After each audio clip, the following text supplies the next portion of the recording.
आपका explicit class में स्वागत करता हूं। आज हम लेक्चर 4 में रियल नंबर चैप्टर 1 के रियल नंबर एक्सरसाइज 1.2 में क्वेश्चन नंबर 2 हमने पिछले सेशन में कर लिया था, जिसका फर्स्ट पार्ट करा था। ठीक है, इसका अगला पार्ट करेंगे सेकंड पार्ट क्या है वो देखते हैं। ठीक है, सेकंड पार्ट क्या कहता है हमारा कि 510 10 और 92 का एचसीएफ और एलसीएम ज्ञात करना है। ठीक है, माना ए इक्वल टू 510 और बी इक्वल टू 92 है। ठीक है, तब इसके अभाज्य गुणनखंड करेंगे। ठीक है, दोनों संख्याओं के अभाज्य गुणनखंड करने पर। ठीक है, तो क्या होगा, ए इक्वल टू क्या था हमारा 510, तो इसके अभाज्य गुणनखंड क्या हो जाएंगे ये देख लेते हैं। अभाज्य गुणनखंड करने के लिए ये रफ कार्य करके देख लेते हैं। ठीक है, 510 का गुणनखंड करेंगे तो क्या हो जाएगा, 2 दूनी 4, 2 पंजे 10, 2 पंजे 10। ठीक है, आगे करते हैं। आगे करेंगे तो क्या हो जाएगा, 3 अट्ठे 24, 3 पंजे 15, 5 एकम 5, 5 सत्ते 35, 17 एकम 17। ये हो गया हमारा इसका अभाज्य गुणनखंड। क्या हो जाएगा, 2 × 3 × 5 × 17, ये इसकी अभाज्य गुणनखंड हो गया। ठीक है, आइए आगे करते हैं। क्या हो गया, बचा हमारा 92। इसका करेंगे तो क्या हो जाएगा, 2 चौक 8, 2 छक 12। ठीक है, 2 दूनी 4, 2 तिया 6, 23 एकम 23। क्या हो जाएगा, बी 92 का अभाज्य गुणनखंड 2 × 2 × 23। ठीक है, तो इसका एचसीएफ क्या होगा, इसमें कॉमन हमारा क्या है, पेयर हमारे 2 के बन रहे हैं बस। ठीक है, तो इसमें से एक ये आ जाएगा, तो इसका अभाज्य गुणनखंड 2 हो जाएगा। ठीक है, और एलसीएम में क्या बचेगा, जो कॉमन आया वो तो हम लेंगे ही, बाकी का भी लेंगे। क्या, बाकी का बचा 2 × 3 × 5 × 17 × 23। ठीक है, जब इसके गुणा कर लेंगे तो क्या हो जाएगा, 2 दूनी 4, 4 तिया 12, 12 पंजे 60, 60 17, ये हो जाएगा हमारा 60 17, ये हो जाएगा 7 6 42, 7 एकम 6 एकम 6, 6 4 10, ये हो जाएगा 1020 की गुणा 23 में करेंगे तो क्या हो जाएगा, 23 0 23, ये हो जाएगा 4 हासिल हो जाएगा। और फिर बचेगा हमारा 4 भी आ गया, और 23 एकम 23 कितना हो जाएगा, 23 460 हो जाएगा एलसीएम। ठीक है, अब दिया हुआ है हमें क्या कि 2 संख्याओं का गुणनफल इक्वल होता है एचसीएफ × एलसीएम के। ये हमें जांच करने के लिए था, तो हमें जांच करना भी था, तो इसे कर लेंगे। तो लेफ्ट हैंड साइड लेंगे, लेफ्ट हैंड साइड क्या है, ए × बी, तो इसमें रख लेंगे ए कितना था 510 और बी कितना था 92। जब इन दोनों को गुणा करेंगे तो क्या आ जाएगा, 46920। ठीक है, ये हमारा लेफ्ट हैंड साइड हो गया। अब देख लेते हैं right hand side. Right hand side क्या था हमारा, एचसीएफ × एलसीएम। एचसीएफ कितना है हमारा 2 और एलसीएम कितना है 23 460, तो गुणा कर लेंगे क्या हो जाएगा, 0 2 छक 12, 2 चौक 8, 1 9, 2 तिया 6 और 2 दूनी 4। ठीक है, तो क्या होगा, इस केस में हमारा क्या है, लेफ्ट हैंड साइड इक्वल है राइट हैंड साइड के। ठीक है, तो ये हमारा हो गया, हमारा जांच हो गई इसकी भी। ठीक है, आइए इसका अगला क्वेश्चन देखते हैं। अगला क्वेश्चन क्या कहता है कि 336 और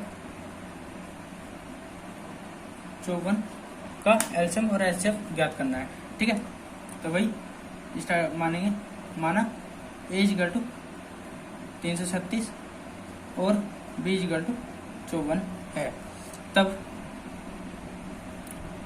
इन दोनों संख्याओं के अभाज्य गुणनखंड करने पर, ठीक है। तो क्या होगा, ए इक्वल टू 336। इसके बाद जब गुणनखंड करेंगे क्या हो जाएगा,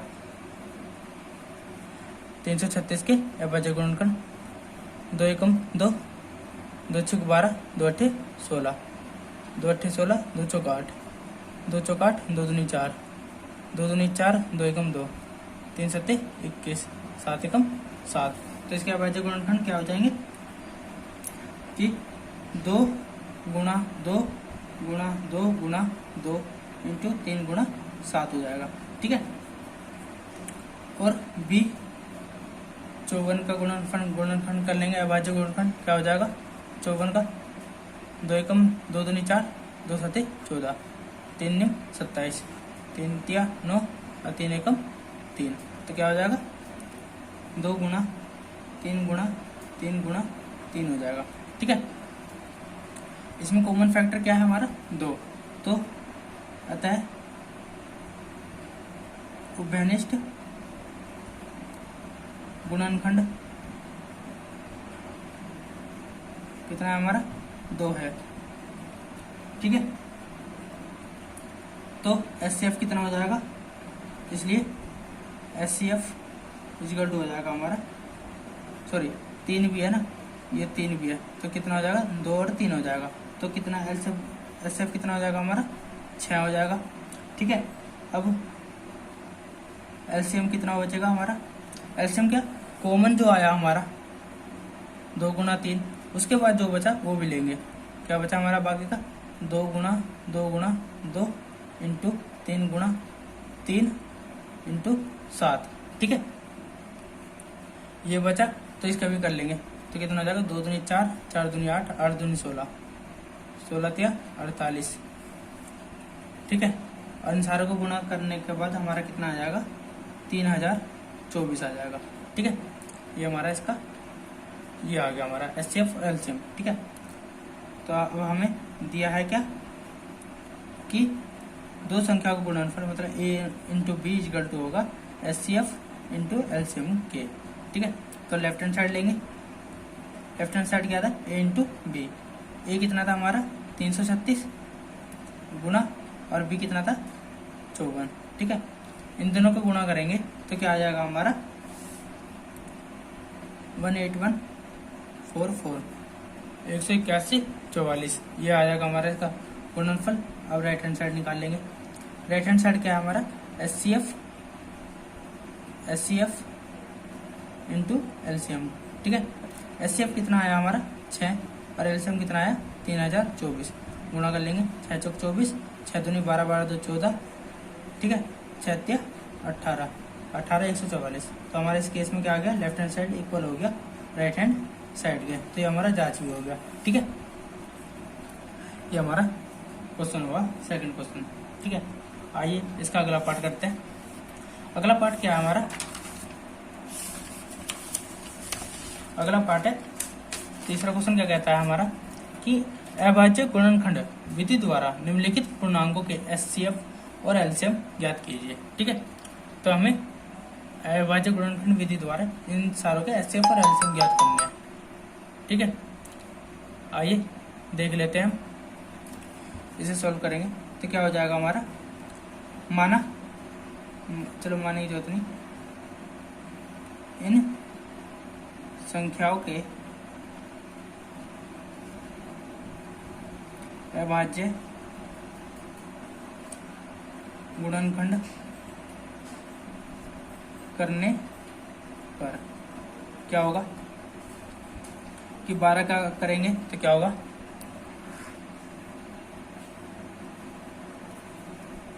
12 का करेंगे गुणनखंड तो क्या हो जाएगा 2 6 12, 2 3 6, 3 एकम 3।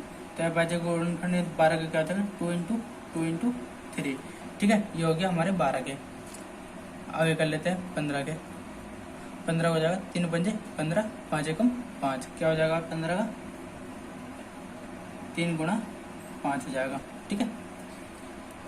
बाकी बचा 21, 21 का अभाज्य गुणनखंड कर लेंगे, 21 का हो जाएगा 3 7 21, 7 एकम 7, कितना बचा हमारा 3 गुणा 7, ठीक है। ये हमारा ये बचा। अतः उभयनिष्ठ गुणनखंड, उभयनिष्ठ गुणनखंड क्या हो जाएगा हमारा इस केस में?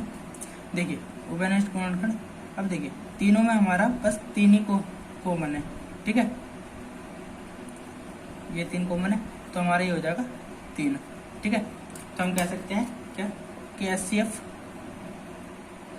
इसलिए HCF इजिकल टू हो जाएगा 3 एंड LCM हो जाएगा हमारा, अब क्या कहा था, कॉमन, ठीक है।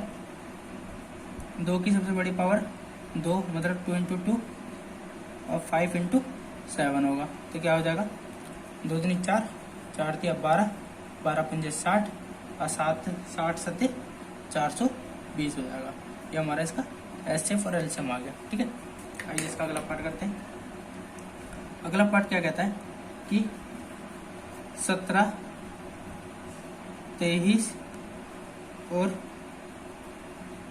29 के HCF और LCM ज्ञात करने हैं, ठीक है। तो लिख लेंगे तीनों संख्याओं के अभाज्य गुणनखंड करने पर, ठीक है। क्या हो जाएगा 17 का अभाज्य गुणनखंड करेंगे तो क्या होगा, 17 एक अभाज्य नंबर है तो इसका क्या हो जाएगा 1 × 17 होगा, ठीक है। 23 का कर लेंगे, 23 का क्या हो जाएगा, 23 भी एक अभाज्य नंबर है तो इसका हो जाएगा 1 × 23 और 29 भी एक अभाज्य नंबर है तो इसका 2 ही गुणनखंड होते हैं, 1 गुणा 29 हो जाएगा, ठीक है। अतः उभयनिष्ठ गुणनखंड क्या होगा, अब देखिए इसमें एक चीज और नोट कर लेना कि किसी भी, नोट करने की चीज है, नोट कर लेते हैं कि किसी भी अभाज्य संख्याओं का HCF हमेशा 1 होता है, ठीक है। ये हमें नोट कर लेना, आप वहाँ बताना भूल गया था, ठीक है, यहाँ कर लेना, ठीक है। अब देखिए इन सारों में कॉमन क्या है 1, तो इसका उभयनिष्ठ गुणनखंड तो 1 होगा, इसलिए HCF कितना होगा हमारा 1, और LCM क्या होगा 1 तो ही, और कॉमन में बचा 17 × 23 गुणा 29, ठीक है। इन सारों को गुणनफल करेंगे तो क्या आ जाएगा हमारा 11, 33, 9 आ जाएगा। ये हमारा इसका आंसर आ गया, ठीक है। आइए बच्चों क्वेश्चन नंबर 3 का अगला पार्ट करते हैं। थर्ड पार्ट क्या कहता है कि 8, 9 और 25 का HCF और LCM ज्ञात करना है, ठीक है। तो तीनों संख्याओं के अभाज्य गुणनखंड करने पर क्या होगा, रफ कर लेते हैं। क्या होगा 8 का अभाज्य गुणनखंड 8 का निकालेंगे तो क्या होगा 2 चौक 8, 2 दूनी 4 और 2 एकम 2 हो जाएगा, ठीक है।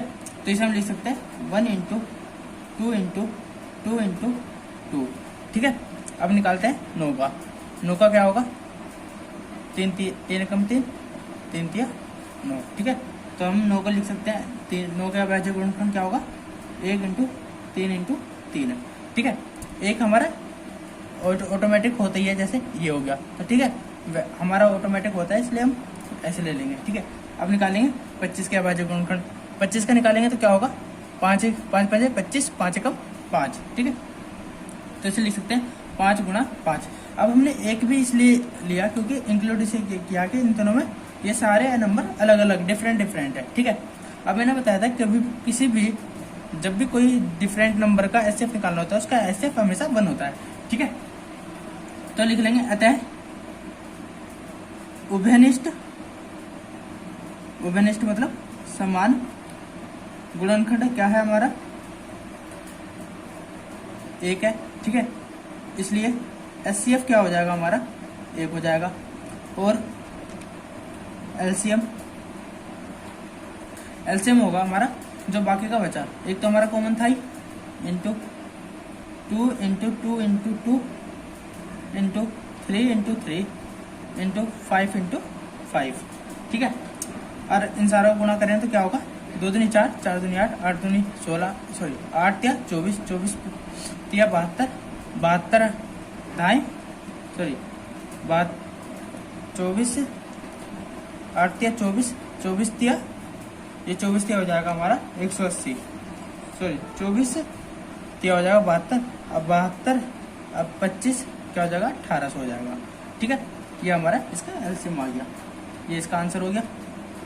आइए इसका अगला क्वेश्चन करते हैं। अगला क्वेश्चन क्या कह रहा है, चौथा क्वेश्चन कहता है कि एचसीएफ 306 और 657 इक्वल टू 9 है। ठीक है, ये दो नंबर दे रखे, इसका एचसीएफ हमें क्या दे रखा है, 9 दे रखा है। एलसीएम 306 और 657 का ज्ञात करना है। ठीक है, माना इसका हल होगा हमारा, माना 2 नंबर है ए एंड बी। ठीक है, ए दे रखा है हमें 306, ठीक है, और बी दे रखा है हमें 657। ठीक है, इन दोनों का एचसीएफ दे रखा है हमें क्या, 9, तो हमें एलसीएम ज्ञात करना है, एलसीएम ज्ञात करना है। ठीक है, तो हमने आपको एक फॉर्मूला पढ़ाया था कि दोनों दो संख्याओं का गुणनफल बराबर होता है एचसीएफ इंटू एलसीएम के। तो ये क्या था, A into B equal to HCF into LCM. ठीक है, ए कितना है हमारा 306, बी कितना है 657 इजिकल टू एचसीएफ कितना है हमारा 9 और एलसीएम हमें ज्ञात करना है। ठीक है, तो एलसीएम क्या हो जाएगा हमारा 306 इंटू 657 अपॉन 9, 9 से कट जाएगा, 9 तिया 27 होता है, बचा कितना हमारा 3 और 6 हो जाएगा 36 हो जाएगा, 9 चौक 36 होगा, तो क्या हो जाएगा 34 गुणा 657। ठीक है, जब इन दोनों को गुणा करेंगे तो हमारे पास क्या आ जाएगा 22, 33, 8। ठीक है, ये हमारा इसका आंसर हो गया। ठीक है, इसे आप गुणा कर सकते हैं, गुणा आप कर लेंगे। ठीक है, ऐसे गुणा करके अपना आंसर निकाल लेंगे। ठीक है, आइए इसका अगला क्वेश्चन करते हैं। क्वेश्चन नंबर 4 क्या कहता है, 5 क्या कहता है। 5 कह रहा है कि जांच कीजिए कि किसी प्राकृतिक संख्या n के लिए संख्या 6n अंक 0 पर समाप्त होता है। मतलब क्या, कहने का मतलब क्या है कि जब हम 6 की पावर n अंक 6 की पावर संख्या 6 की पावर n लेते हैं तो हमारा ये किस पे 0 पे समाप्त होता है। जैसे 100 हो गया, 10 ले सकते हैं, 1000 ले सकते हैं। ठीक है, मतलब जो 0 पे समाप्त हो रहा है। ठीक है, या फिर 1100 भी हो सकता है। मतलब एग्जाम्पल के तौर पे हमारा ये हो सकता है कि जिसका लास्ट डिजिट हमारा क्या हो 0 हो, ऐसा अंक आना चाहिए। ठीक है, आइए हम इसे सोल्व करके देख लेते हैं क्या होगा। 6 के अभाज्य गुणनखंड क्या होगा, 6 के अभाज्य गुणनखंड क्या होगा 2 गुणा 3। कैसे, ये होता है 2 तिया 6, 3 एकम 3, ये इसके 2 अभाज्य गुणनखंड हो गए। ठीक है, तो 6 की पावर n के अभाज्य गुणनखंड क्या होगा 2 गुणा 3 की पावर n। ठीक है, अब देखिए किसी भी उसमें क्या है, मतलब अगर हमारा कोई भी मान लेते हैं अगर 100 ही है हमारा, तो इसे हम ऐसे लिख सकते हैं 10 इंटू 10।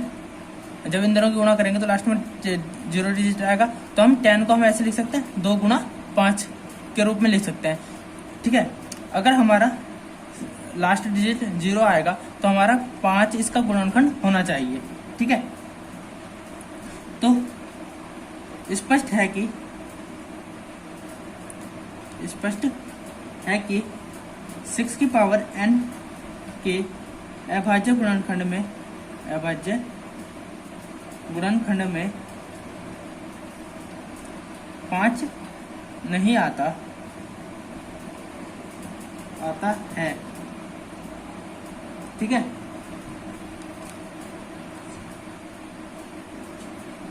ठीक है, 5 नहीं आता है तो यह अभाज्य गुणनखंड भी है, ठीक है। यह अभाज्य गुणनखंड है, यह संभव नहीं है। अब संभव नहीं है क्यों? क्योंकि अगर हमारा लास्ट में 0 डिजिट आएगा तो हमारा यहाँ पे 5 होना चाहिए था। तो अतः क्योंकि इसके गुणनखंड के क्योंकि इसके केवल 2 गुणनखंड हैं। कौन कौन से? 2 गुणा 3, ठीक है। अतः और अरे एक और चीज देख लेते हैं क्या, कि अगर हम 6 की पावर कुछ भी ले, n हमारा नेचुरल नंबर है। नेचुरल नंबर क्या है? जिसे हम गिन सकते हैं, जैसे 1 2 3 4 5 6 ये होते हैं नेचुरल नंबर, ठीक है। अगर हम 6 की पावर 1 लेते हैं तो क्या होगा? 6 होगा। अगर हम 6 की पावर 2 लेते हैं तो क्या होगा? 36 होगा। अगर हम 6 की पावर 3 लेते हैं तो क्या हो जाएगा? 6 6 36, 6 18, 18 और 3 216 हो जाएगा। अगर 6 की पावर 4 लेते हैं तो इसके में हो जाएगा 6 6 36, 6 कम 6 6 9, 6 दूनी 12 हो जाएगा, ठीक है। मतलब कहने का मतलब है अगर हम 6 की पावर कुछ भी ले ले, लास्ट में हमारा क्या आएगा? 6, लास्ट डिजिट हमारा क्या आएगा? 6 ही आएगा, ठीक है। इसलिए भी हम ये कह सकते हैं कि हमारा किसी भी हालत में 6 की पावर n कुछ भी लेने पर 0 पर समाप्त नहीं हो सकता। तो कैसे कह सकते हैं? अतः कोई भी संख्या n एक नेचुरल नंबर है, ऐसा नहीं है जो 6 की पावर n में 0 अंक पर समाप्त हो, ठीक है। ये हमारा 5वां क्वेश्चन हो गया, ठीक है। आइए क्वेश्चन नंबर 6 करते हैं। क्वेश्चन नंबर 6 क्या कह रहा है हमारा, कि व्याख्या कीजिए कि 7 × 11 × 13 + 13 और 7 × 6 × 5 × 4 × 3 × 2 × 1 + 5 अभाज्य संख्याएं क्यों हैं, ठीक है। तो लेते हैं 7 × 11 × 13 + 13 लेते हैं, ठीक है। अब देखिए इन दोनों में हमारा 13 कॉमन है, तो 13 कॉमन लेंगे तो क्या बचेगा अंदर? 7 × 11 + 1 बचेगा, ठीक है। 13 7 × 11 का होगा 77 + 1, तो क्या हो जाएगा? 13 × 77 1 78 हो जाएगा, ठीक है। इसे सोल्व कर लेंगे। 13 8 104 होता है। क्या होता है हमारा? 100, ठीक है। क्या होता है हमारा? 13 8 104 होता है। तो 4 ये हो गया, 10 हाथ से चल जाएगा। 13 7 91, 91 और 10 क्या हो जाएगा हमारा? 91 और 10 101 हो जाएगा। तो ये हमारे 1014 हो जाएगा, ठीक है। जो कि एक भाज्य संख्या है। अब ये भाज्य संख्या क्यों है? क्योंकि यह 1 से भी डिवाइड हो जाएगा, ये स्वयं से भी हो जाएगा, ये हमारा 2 से भी हो जाएगा, ठीक है। मतलब अगर 2 संख्या से ज्यादा से डिवाइड होता है तो ये हमारा भाज्य संख्या हो जाएगा, ठीक है। ये हो गया। अगला क्वेश्चन, अगला लेते हैं 7 × 6 × 5 × 4 × 3 × 2 × 1 + 5 लेते हैं, ठीक है। तो इसमें हमारा 5 कॉमन है दोनों में, ठीक है। 5 कॉमन लेते हैं तो क्या बचेगा? 7 × 6 × 5 ले लिया था, 4 × 3 × 2 × 1, ठीक है, +1 हो जाएगा, ठीक है। तो इसे कर लेंगे सोल्व। 5 × 5 × इन दो सारी गुणा करेंगे तो क्या हो जाएगा? 7 6 42, 4 3 12, 12 दूनी 24। अब 42 और 24 की गुणा करेंगे तो क्या हो जाएगा? 24 दूनी 48, ये बचा 24 दूनी 48 हो जाएगा, 4 हासिल हो जाएगा। 24 चौके होता है हमारा 24 चौके 24 चौके हमारा होता है हमारा 24 चौके हमारा 96 होता है। 96 और 4 100 हो जाएगा, ठीक है। ये हो जाएगा 108 हो जाएगा। और 108 प्लस 1 ये वाला जोड़ देंगे, ठीक है। क्या हो जाएगा 5 इंटू ये हो जाएगा 108 प्लस 1 109 हो जाएगा। अब गुणा करेंगे तो क्या हो जाएगा 5 निम 45, 0 4 आ जाएगा 0 और 5 एकम 5, क्या हो जाएगा 5045, जो कि एक भाज्य संख्या है, ठीक है। ये भी 2 से ज्यादा नंबरों से डिवाइड हो जाएगा। कैसे? 1 से भी हो जाएगा, ये स्वयं से भी हो जाएगा और 5 से भी हो जाएगा और बाकी नंबर से हो सकते हैं, ठीक है। अगर हम 2 नंबर से ज्यादा कैसे डिवाइड हो जाता है तो हमारा भाज्य संख्या होती है, ठीक है। आइए इसका अगला क्वेश्चन करते हैं। अगला क्वेश्चन क्या कह रहा है कि किसी खेल के मैदान के चारों ओर एक वृत्ताकार पथ है, ठीक है। मान लीजिए हमारा एक वृत्ताकार पथ है, गोल मैदान है, इसके वृत्ताकार पथ पे एक मैदान का एक चक्कर लगाने में सोनिया को 18 मिनट लगते हैं, ठीक है। अब ये सोनिया है, ठीक है, इसका एक चक्कर लगाने में 18 मिनट लगते हैं, ठीक है।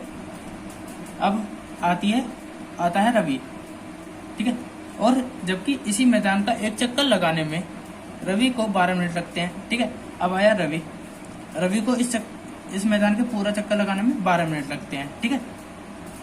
मान लीजिए वे एक ही स्थान से एक ही समय पर चलना प्रारंभ करते हैं, एक ही स्थान से एक ही समय में एक ही दिशा में चलना प्रारंभ करते हैं, तो कितने समय बाद पुनः प्रारंभिक स्थान पर मिलेंगे, ठीक है। अब देखिए लिख लेते हैं क्या कि सोनिया को एक चक्कर लगाने में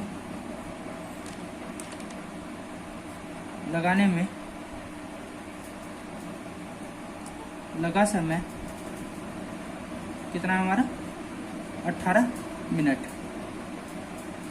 ठीक है। और रवि को एक चक्कर लगाने में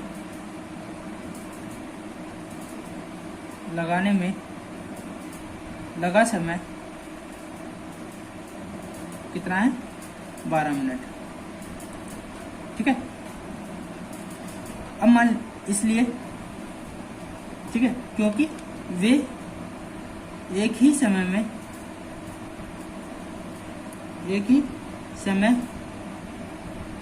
पर तथा एक ही दिशा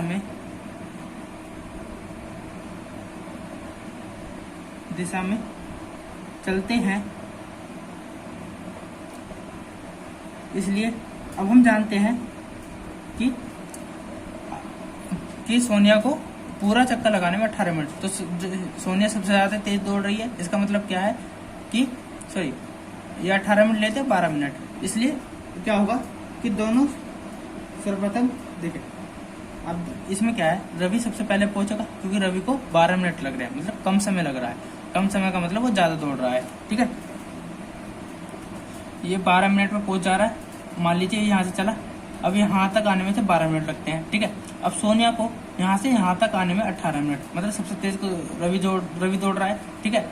रवि दौड़ रहा है तो सबसे पहले रवि पहुंच जाएगा, ठीक है। अब फिर सोनिया आएगी, ठीक है, वो आएगी, फिर यहाँ पे रुकेगी, मतलब दोनों का ये हो जाएगा। तो इसलिए सर्वप्रथम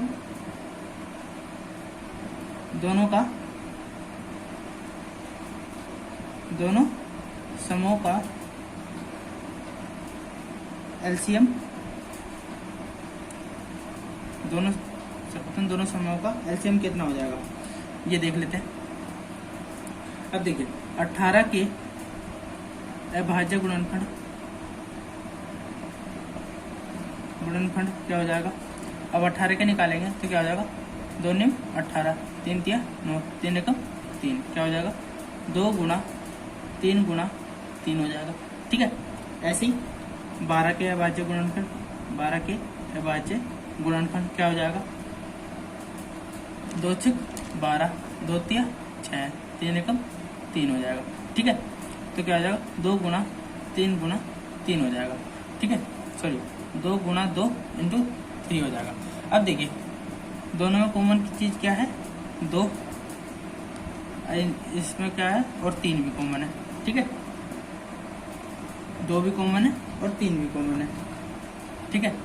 अब एलसीएम निकाल लेते हैं। एलसीएम क्या होगा 2 जो पेयर बना उसका 1 ले लिया, 3 का भी पेयर बना उसका भी 1 ले लिया। अब बाकी जो बचे उसे ऐसे ले लेते हैं, इसे भी और इसे भी अलग अलग, तो ये हो जाएगा 2 गुणा 3 हो जाएगा। ठीक है, तो क्या हो जाएगा 2 3 6 और 2 3 6 6 गुणा 6 36 हो जाएगा। ठीक है, तो क्या होगा, अतः 36 मिनट बाद सोनिया और रवि प्रारंभिक स्थान पर मिलेंगे।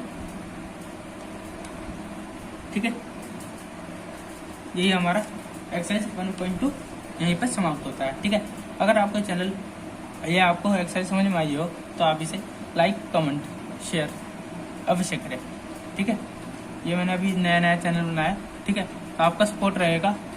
ठीक है, तो मैं इसे आगे चलाता रहूँगा, नहीं तो फिर यहीं बंद हो जाएगा। ठीक है, आप सपोर्ट करिए तो मैं आपके लिए और अच्छे मेथड लेके आऊँगा। ठीक है, धन्यवाद।